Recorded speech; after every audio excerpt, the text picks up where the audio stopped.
commencé à apprendre le piano à l'âge de 8 ans, en prenant des leçons chez une voisine.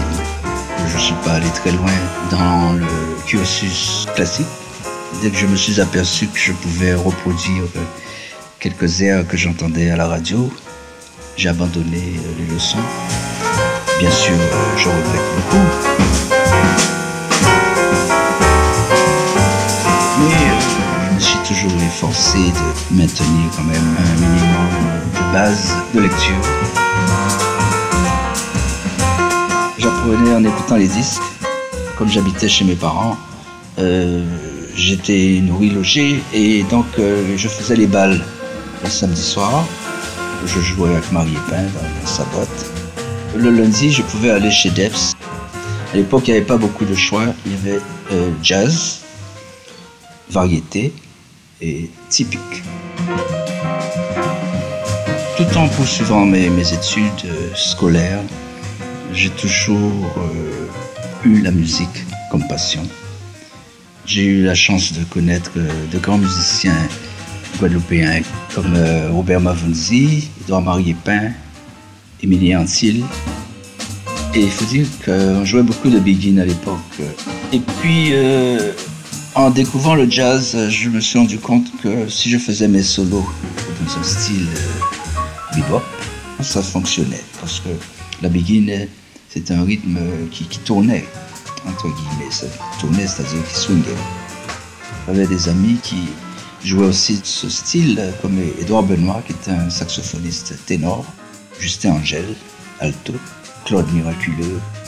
Déjà, Fred Fanfan était déjà un excellent musicien. Albert Léova, que j'ai eu la chance de rencontrer en arrivant à Paris en 1973. Je suis allé saluer Léova et Mavunzi, et le jour où je suis allé à La Cigale, le pianiste démissionnait. Donc Léova me demande « Qu'est-ce que tu fais demain ?» Je dis « Rien. » Eh bien, tu peux commencer avec nous demain. C'était pour moi une très grande chance. J'étais à Pointe-à-Pitre. On était un petit groupe des fans de jazz. On achetait les disques de Charlie Parker, Miles Davis, Sonny Rollins, Art Farmer, Chet Baker. Une vingtaine d'années après, je me retrouvais sur la même scène à les accompagner. Alors je devais me pincer pour savoir si j'étais vraiment avec eux ou si j'étais encore dans ma chambre à Pointe-à-Pitre et en train de rêver que je jouais avec eux. Le jazz, c'est une musique qui demande une technique vraiment à toute épreuve. C'est-à-dire que ça peut aller très vite et si on n'a pas les moyens, on est vite largué.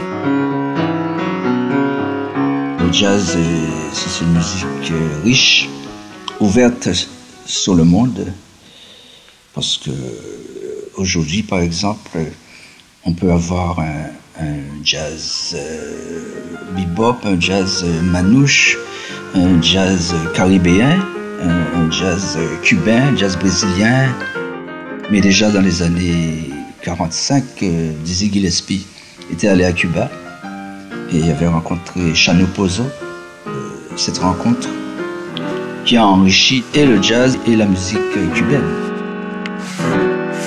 La même chose s'est passée avec la musique brésilienne, quand Stan Getz a découvert la bossa nova.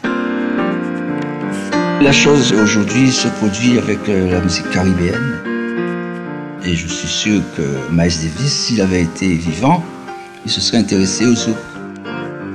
Le jazz, c'est comme l'horizon. On le voit, mais on n'arrive jamais.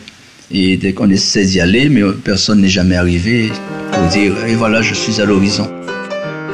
Donc, il n'y a que le travail régulier, sans penser à un but quelconque. La technique, l'harmonie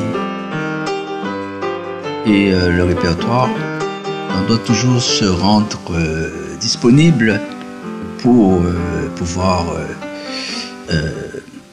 prendre ce qui arrive et donner ce qu'on a pris. Je veux dire, je devrais dire appris, mais Il faut qu'on soit comme une éponge qui absorbe tout ce qu'il y a de bon et de beau dans la musique, qui est un enrichissement perpétuel. Ça c'est jamais fini et ça continue, ça continue.